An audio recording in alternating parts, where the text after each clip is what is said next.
Welcome to the Climate and Coordination RCAST, where every week we'll be discussing topics related to all things climate change and RChain's role in the solution. We will be discussing technologies that can adapt and coordinate massive amounts of data like never before, forming social architectures that grow collective intelligence, sharing and evaluating data planetarily, all while maintaining personal privacy and personal data ownership. A new decentralized economy is forming as we move from the third industrial revolution, digitization, to the fourth, decarbonization. By building a co-op, built on a correct by construction, concurrent, scalable solution, RChain is structured to build out the new technology that will be required for a flourishing regenerative planet. Please join us on this journey.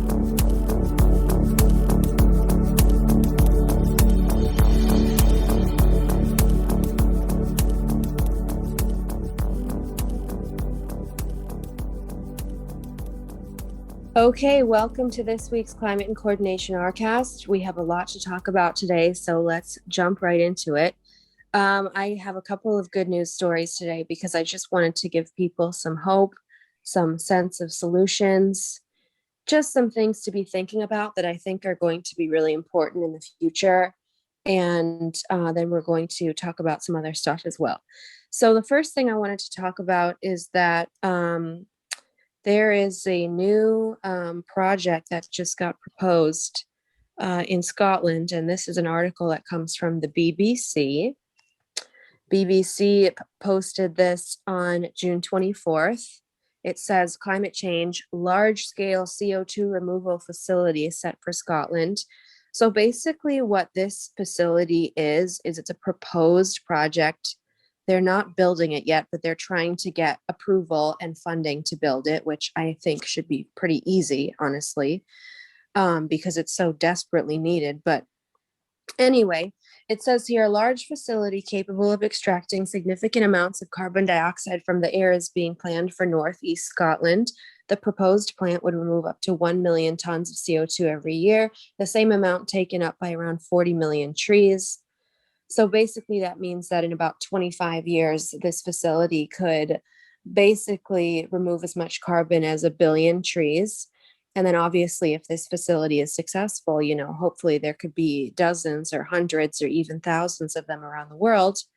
I've been talking about this for a long time because I think that just rewilding and electrifying our energy is not going to be enough. I really think that we're going to have to get into mitigation.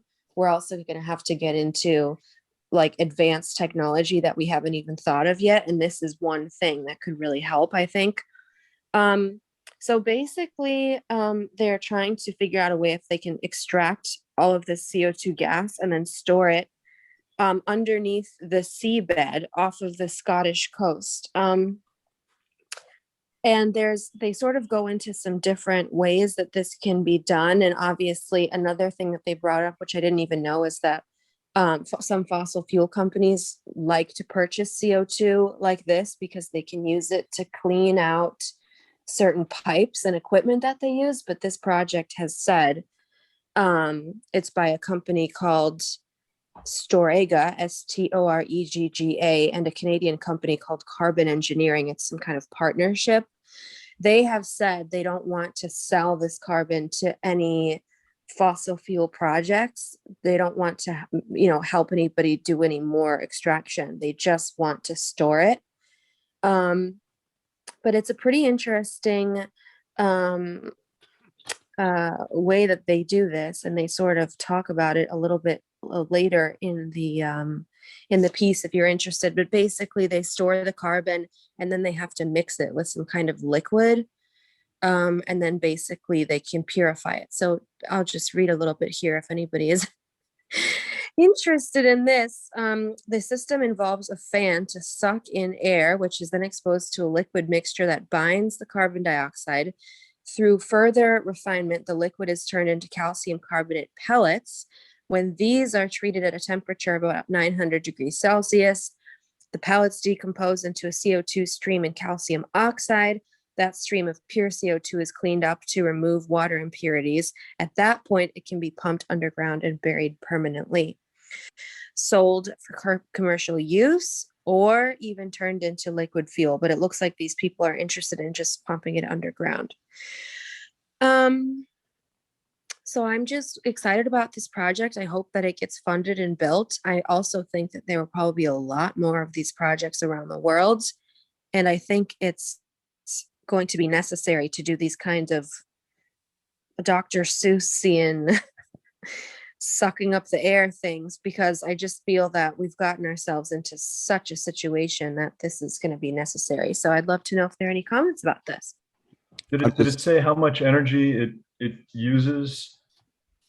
So that is a good question. So it runs off of electricity in order to, I mean, it's got to use a lot of energy just to, it could be solar, it could be alternative energy, but it's going to take some power to drive that process. Mm-hmm. There's a lot of water energy and wind energy in Scotland. Yeah. So I would guess that's one of the reasons they're doing it then. Yeah, I mean, yeah, I'm not sure if they actually say that here. I don't see them saying that, but actually it does touch on it slightly. It says they point to the fact that there is abundant renewable energy resources in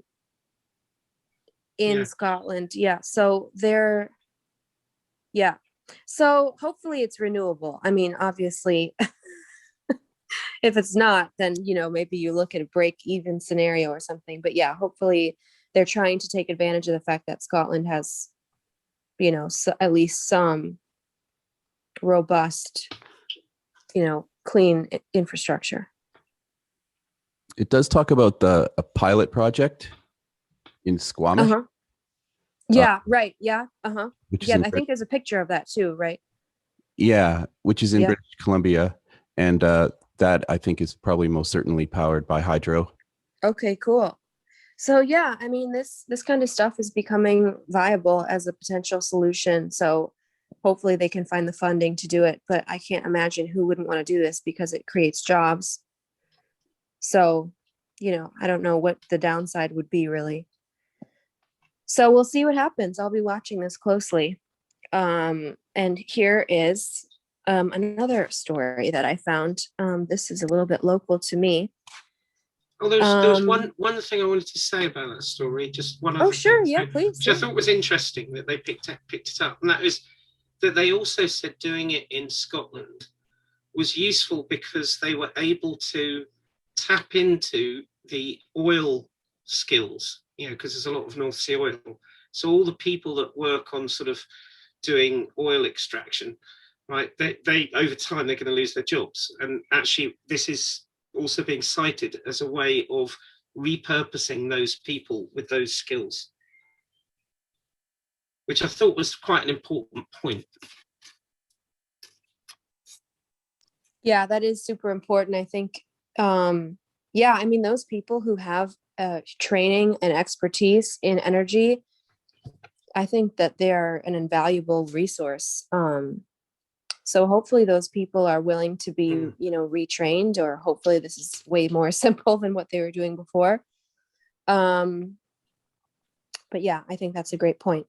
So the next story I wanted to share is from, did I put it in the chat? Let's see here. Yes, I did. This is from ABC 7 News. This is a Los Angeles station, and this is a story about California.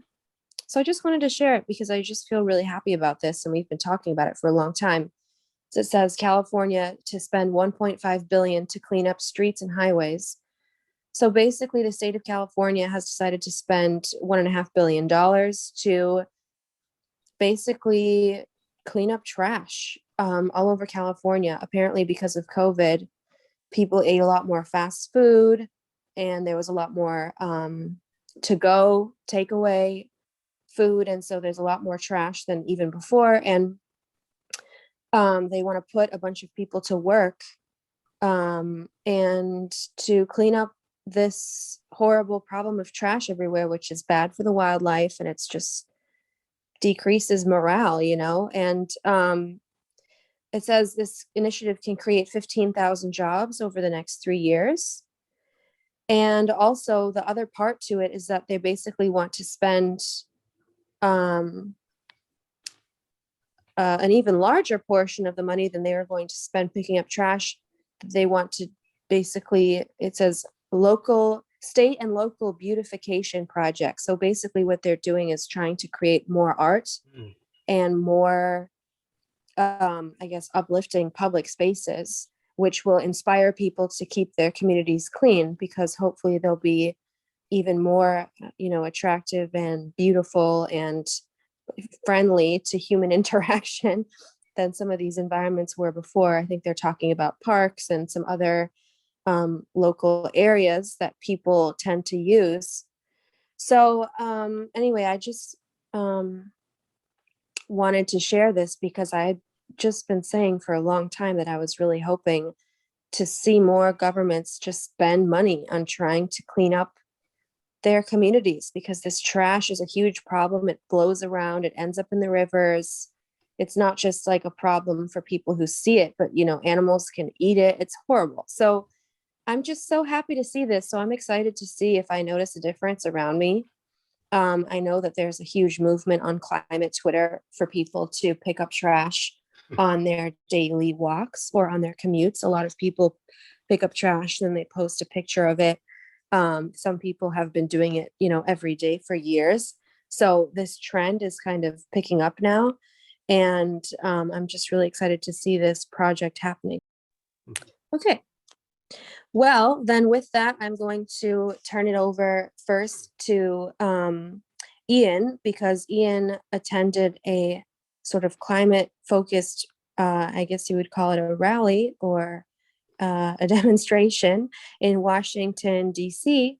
So I just wanted to ask Ian to share a little bit about that. And then after that, we're going to go to Darryl with some news from Canada. We've got a whole segment here. This is awesome. Okay, sure. Let me share my screen and I'll show you what I've been up to a little bit. All right, so on Tuesday, right where you see in this picture, so right in front of the Capitol, we had a rally in the 100-some degree heat. This was the same day that I believe in Seattle. What was the temperature there in Seattle on Tuesday, Greg? Tuesday it got a little cooler, but on Monday in the shade by the water, it was 104. So you can imagine what it was like in the full sun in the middle of the city surrounded by concrete. Yeah, so I'm hopeful that that we had some people's attention, people who are sweating in the heat, to look at this issue. And what we were out there, I guess there were about maybe 50, 75 of us, with some Congress people and about 20 different environmental organizations, is we were calling attention to the ongoing subsidies that encourage oil companies to continue opening new wells and pipelines. These subsidies have been in place for about 100 years. So 100 years ago, I guess it made some pretty good sense for the US to become energy independent through coal and oil. But a lot of those tax breaks and subsidies are still on the books. And we've whittled them down quite a bit. As a percentage of GDP, US is actually doing a whole lot better than, of course, places like China and Russia, and even Canada. Canada's doing quite poorly in that department, still giving a lot of subsidies for the oil extractors. And so rather than even just have a level playing field, these subsidies are propping up the oil production and drilling.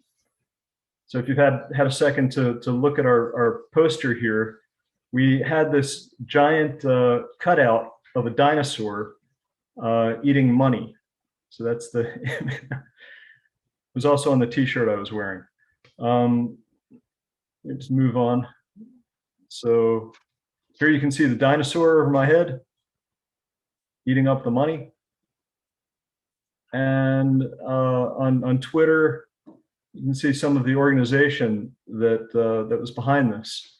So we had over 150 environmental organizations participating in this effort under the hashtag Stop the Money Pipeline. And part of why we're saying pipeline is because something that's very much in the news right now in Wisconsin is Line 3. So there have been court cases to try to stop the pipeline that's being built to bring tar sand oil down from Canada into Cliff Germain's neck of the woods. And so we want to try to stop that. I think it's Superior, Wisconsin is where this pipeline runs into. So this kind of runs into Nora and her legacy. So her grandfather is a famous environmentalist in Wisconsin. So as a call to action, I'd say get on board with this hashtag Stop the Money Pipeline. Connect with any of these many 150 organizations, like I see listed here. Ensure Our Future US, Amazon Watch. They're actually quite a few. And the amount of subsidies that is earmarked this year for the oil companies to do drilling and pipe production, it's $15 billion this year. So we'd like to cut that out of the budget during reconciliation and use that money for, well, there are a whole list of things we'd like to use the money for. But it makes no sense when we're trying to reduce the green premium. That is the premium that you pay to buy something which was produced without fossil fuels. To reduce that green premium, we shouldn't be giving like a leg up to big oil. It just doesn't make any sense. So I'll pass it on from here. If maybe hand it back to Nora. You want to say something about your granddad? Sure. Thank you. Yeah, that's awesome. I'm so glad that you attended that. And thanks for sharing some ways that our community can learn more. But yeah, so my grandfather, Cliff, is still living and well.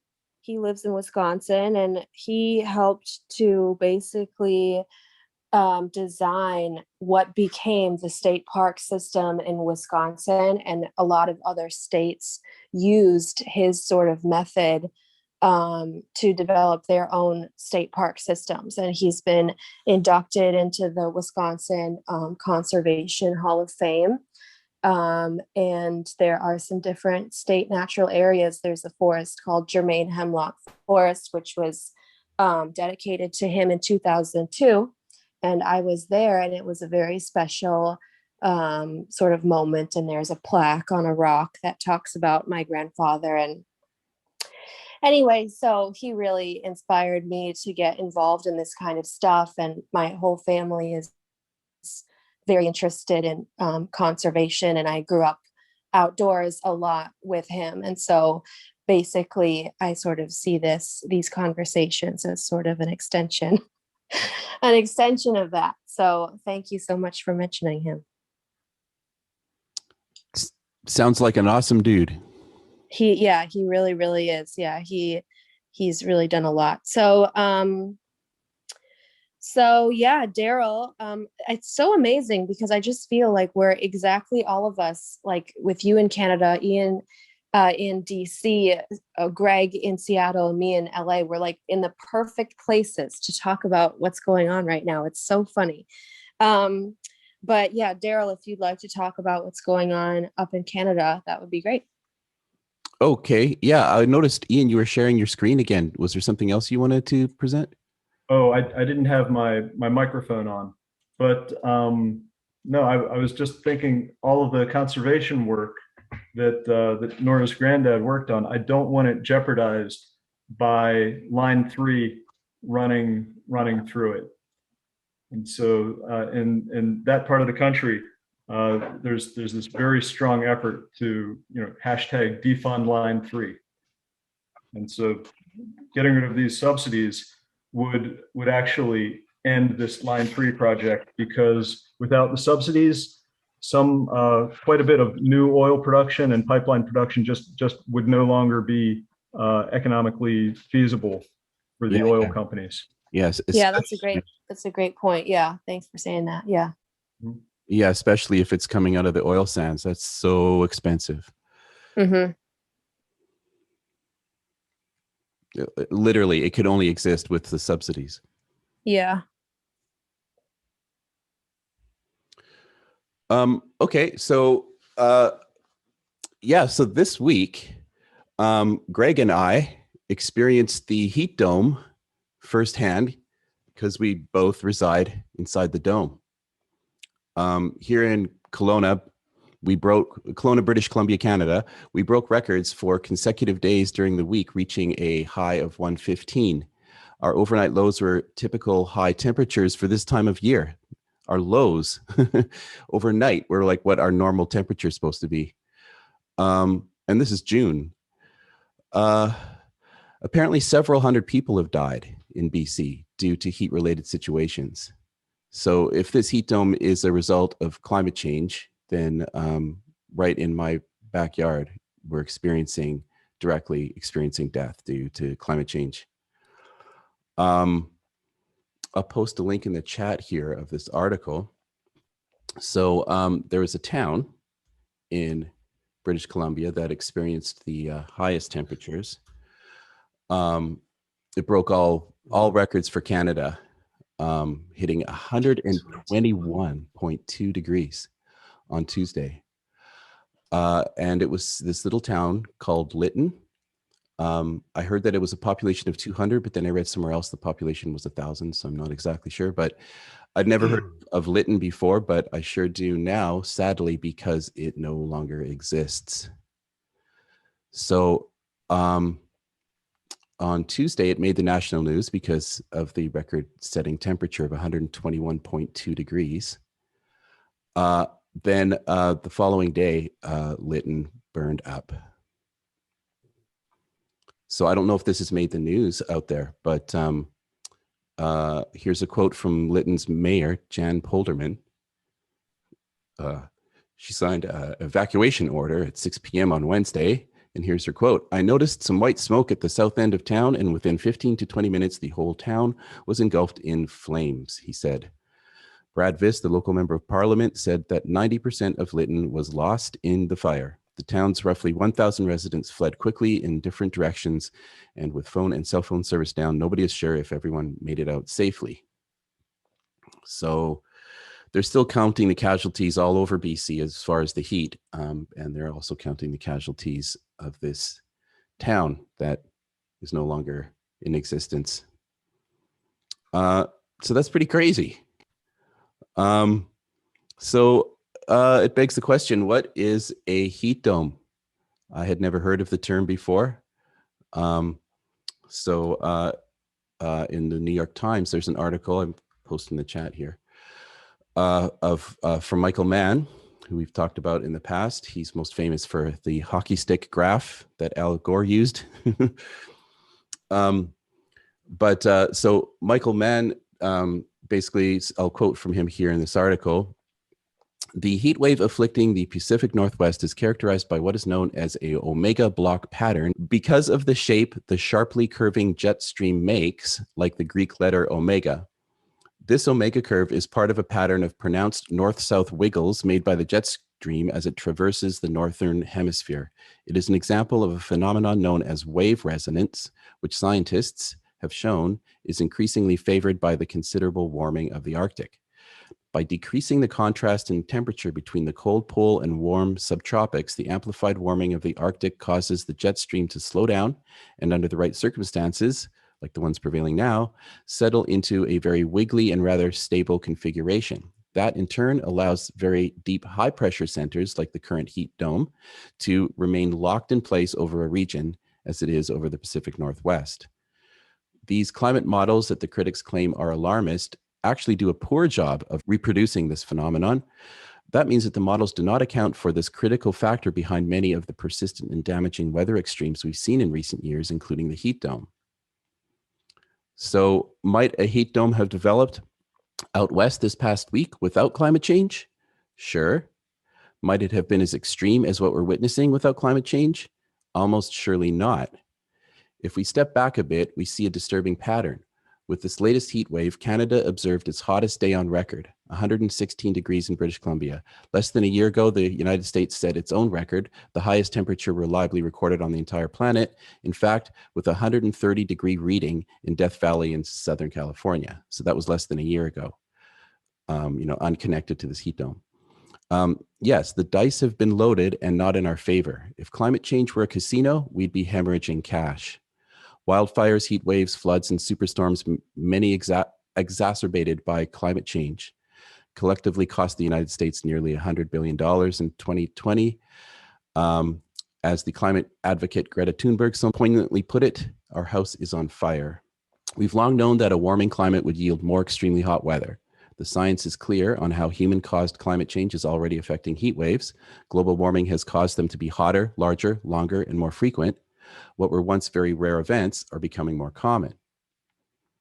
Heat waves now occur 3 times as often as they did in the 60s, on average at least 6 times a year in the United States in the 2010s.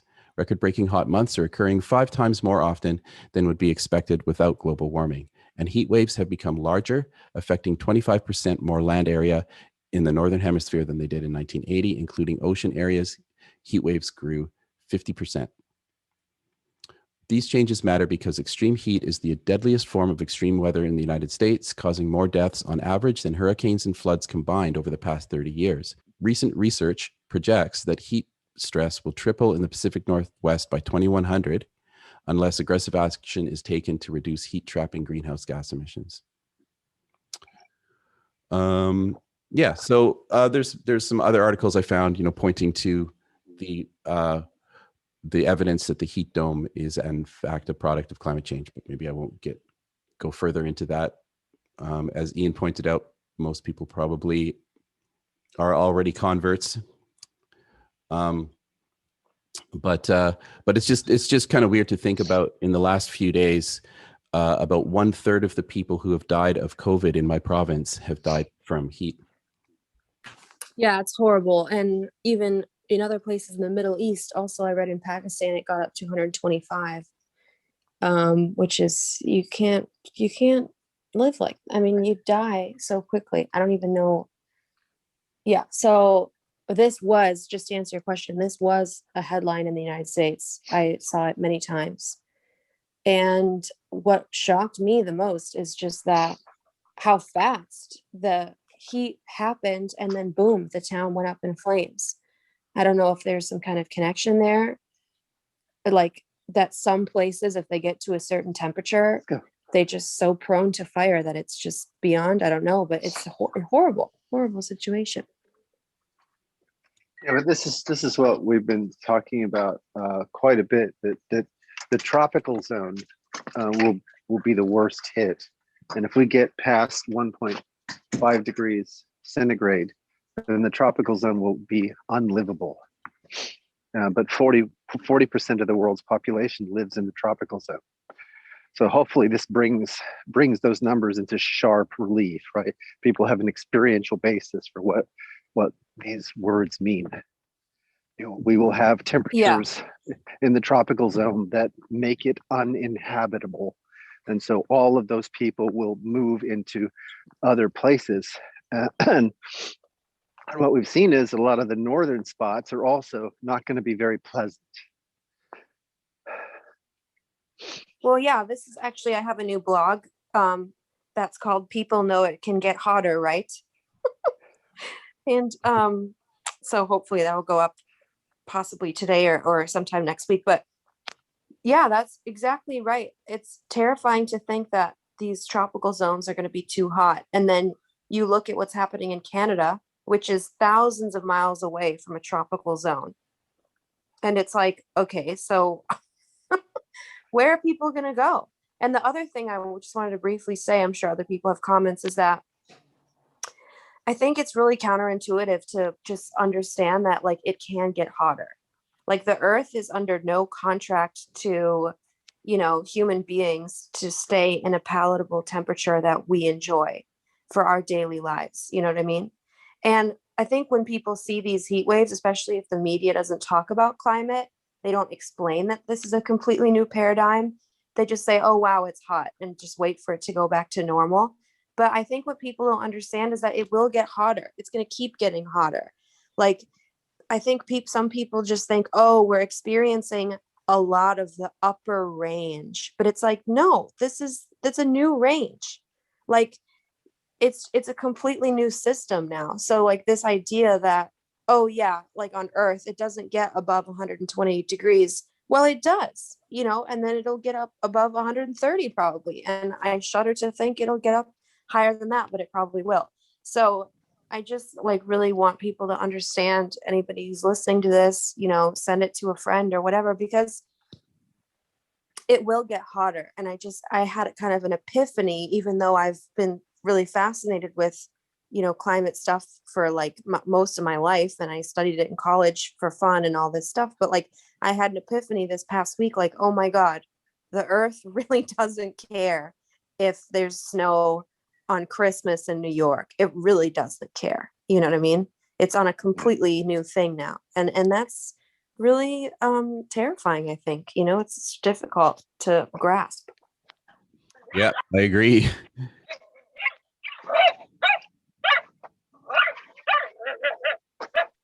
I see Fiber is very passionate about climate change. That doesn't No, sound no, fiber.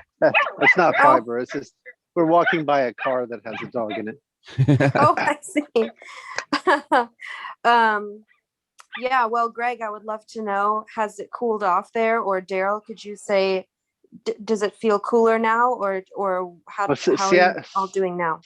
Seattle is gratefully much cooler. I'm really very, very happy. It's today it's overcast and cloudy, and I'm so happy.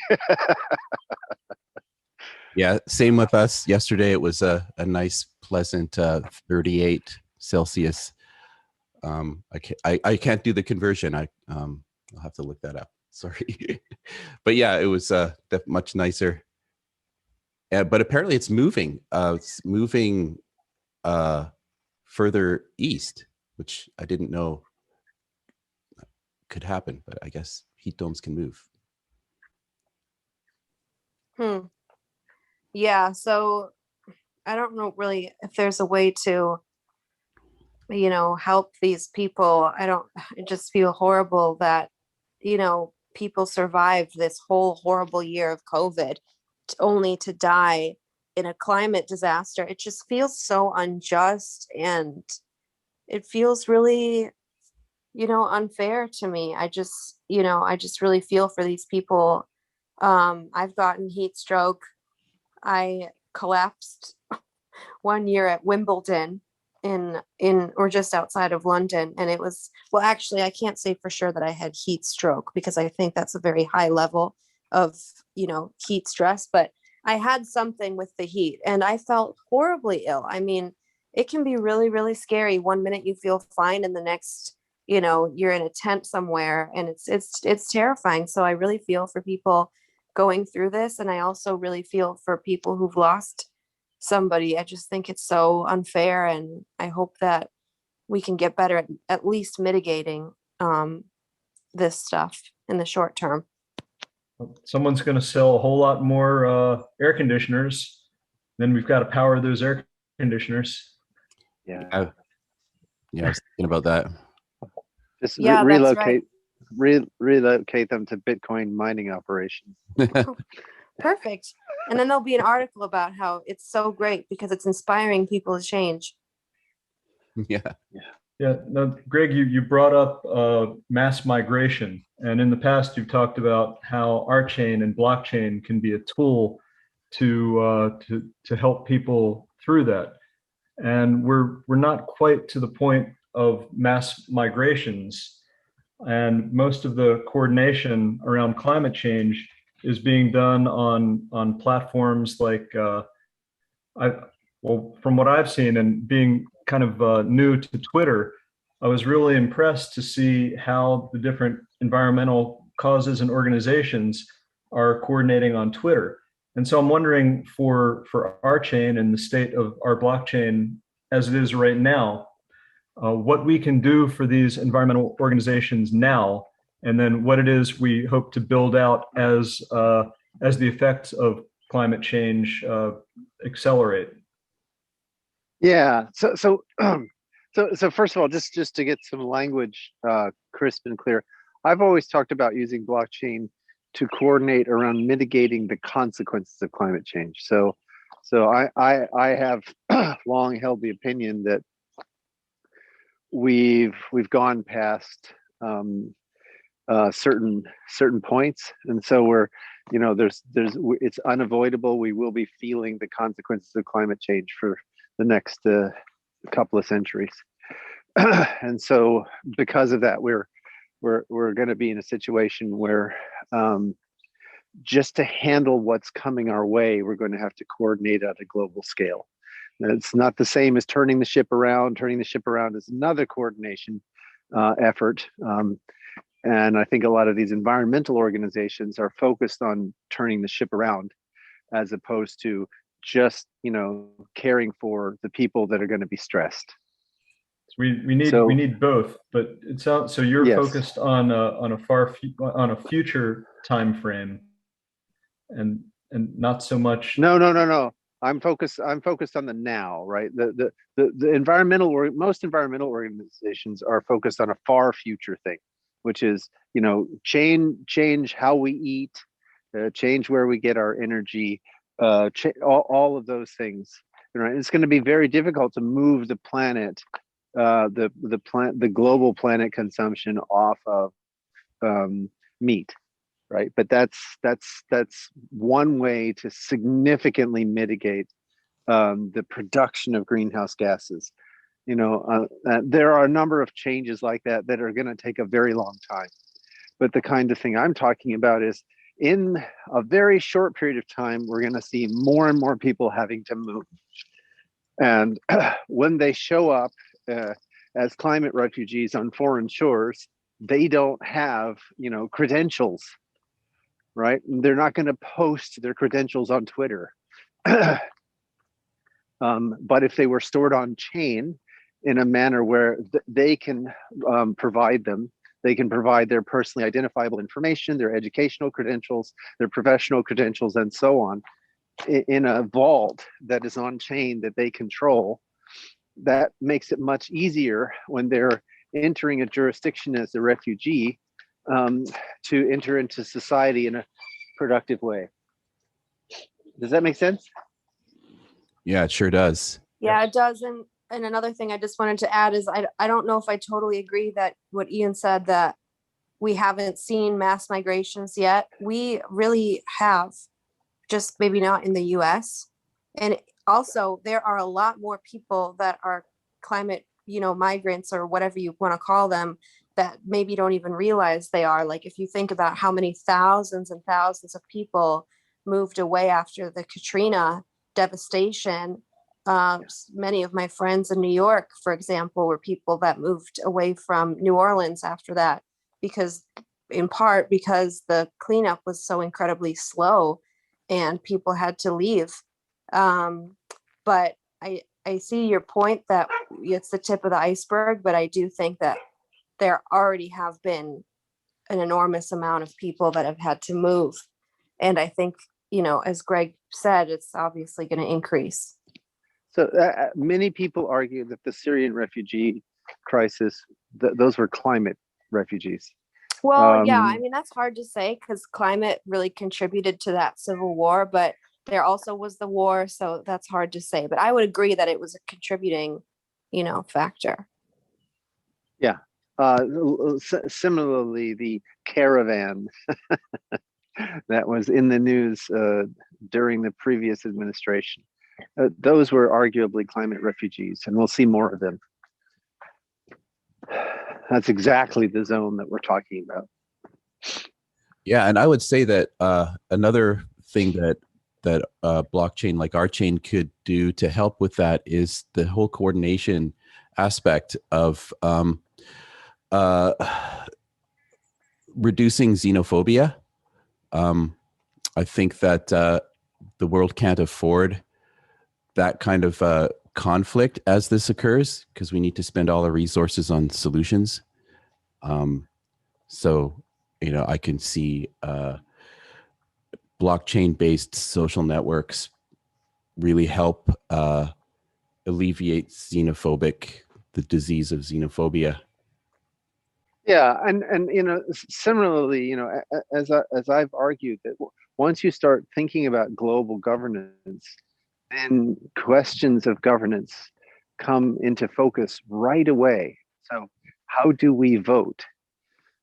And what I've suggested is an on-chain voting mechanism is orders of magnitude cheaper than, for example, the cost of running the US presidential election.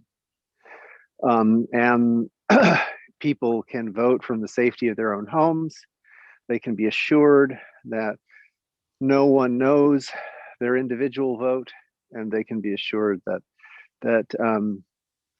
they can get the results of the election as soon as the polls close, and that those can be verified independently, even by themselves.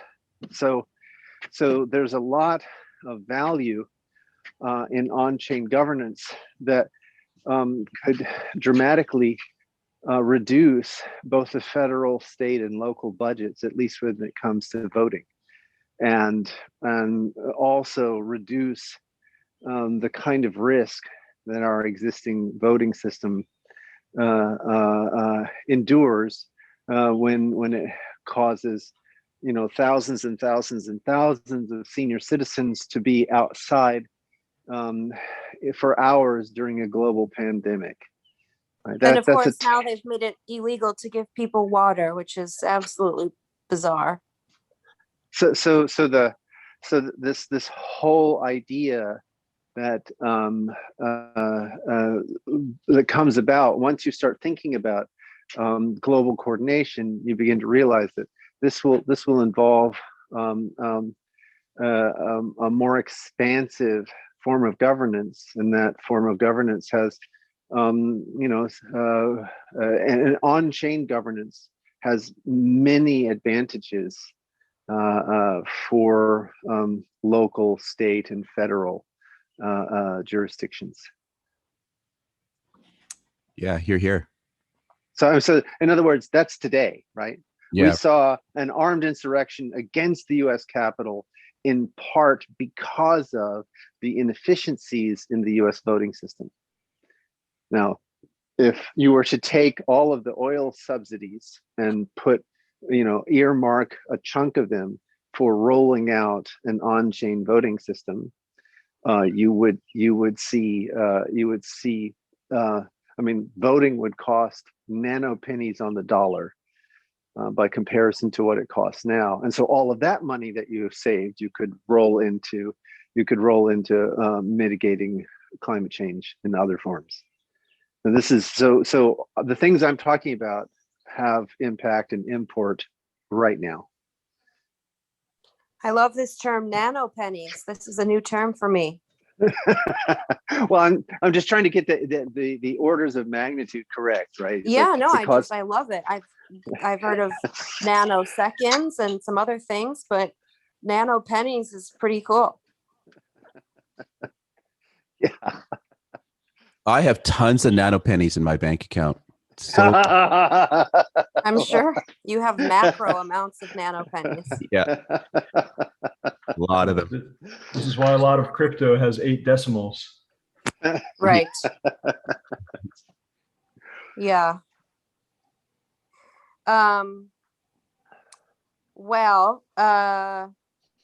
Yeah, this is all extremely important stuff. I just feel, I don't know. I'm feeling a lot of climate anxiety lately, even more than usual.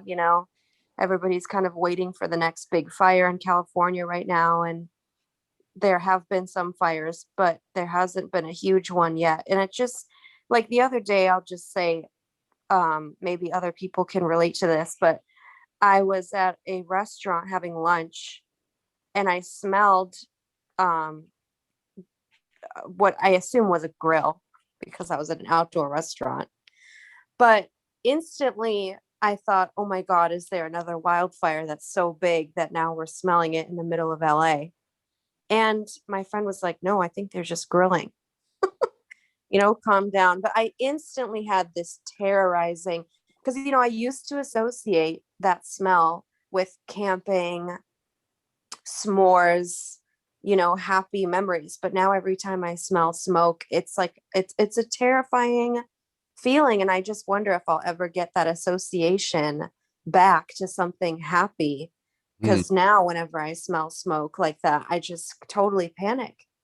And I just noticed that about myself, and maybe other people can relate to that. But it's really hard. The more you know, the scarier it becomes. So it's hard, to just carry on, Yeah, we have to stay calm, cool, and collected. I get the same reaction that you do because I live in a fire zone here as well, and I've just lived here for just around 2 years now, and we've only experienced one full summer, and apparently we got off easy because I was told that July and August are basically like fire season, and the smoke, it's just, it's the norm now in Kelowna to just kind of hazy smoke throughout July and August.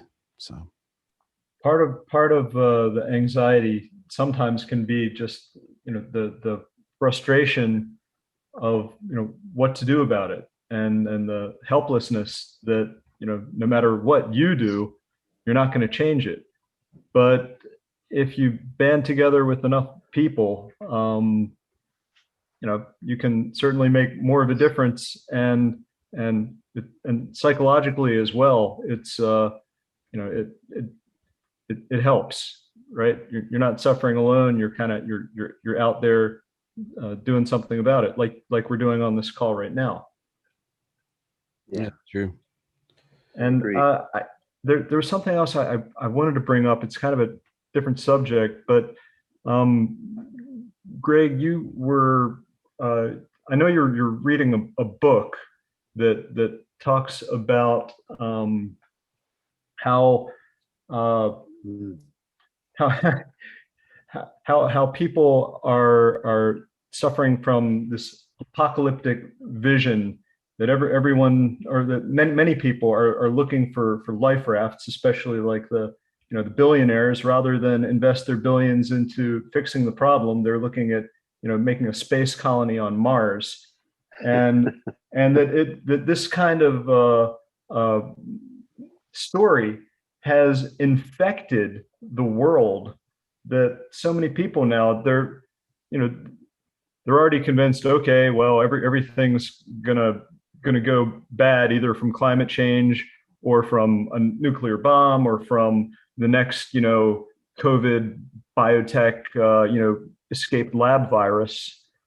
So so what other stories can help immunize us against that one? Wow. I'm so glad you brought this up. Yeah, well, I have to say that the book you're talking about is by Jamie Wheal, who was co-author on a previous book that I really enjoyed called Stealing Fire, where he investigated group flow states, from Navy SEALs to the Eleusinian mysteries. He was looking at what brings on group flow states as opposed to individual flow states. And they come up with a very interesting model, which corresponds exactly to my experience. So he talks about the STER model. So selflessness, timelessness, effortlessness, and richness. As the four qualities that identify the experiential aspects of when you enter these kinds of states. And essentially what he's talking about is how do we intentionally reprogram the narrative so we're not waiting for a Superman or a Batman or an Iron Man to swoop in at the last minute and save us, nor are we expecting there to be a rapture that takes the chosen up, but rather in a decentralized way, we can begin to take action. And one of the things that he says that I wholeheartedly agree with, and what I've been talking about for ages now, is that in order to participate in such an action, you need to have a touchstones. You need to be able to say, okay, this is the experiential basis for my movement in the world, and this. And so he talks about how do we intentionally get these touchstones, this experiential basis for acting in this way. And then he surveys the different methods, from holotropic breathing to the resurgence of interest from the academic and research community in psychedelics, and all of the remarkable things that have come to the fore because of that new research.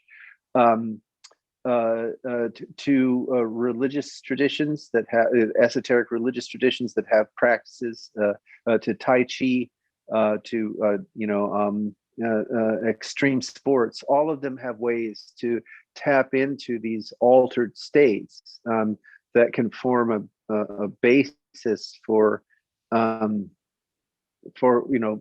deliberately and consciously changing the narrative. Right, so that we can act according to conscience, to put ourselves in help's way as opposed to putting ourselves in harm's way, which is what we've been doing for the last several hundred years. I don't know if that characterizes it or if that characterization makes sense, but that's what I'm getting out of the book.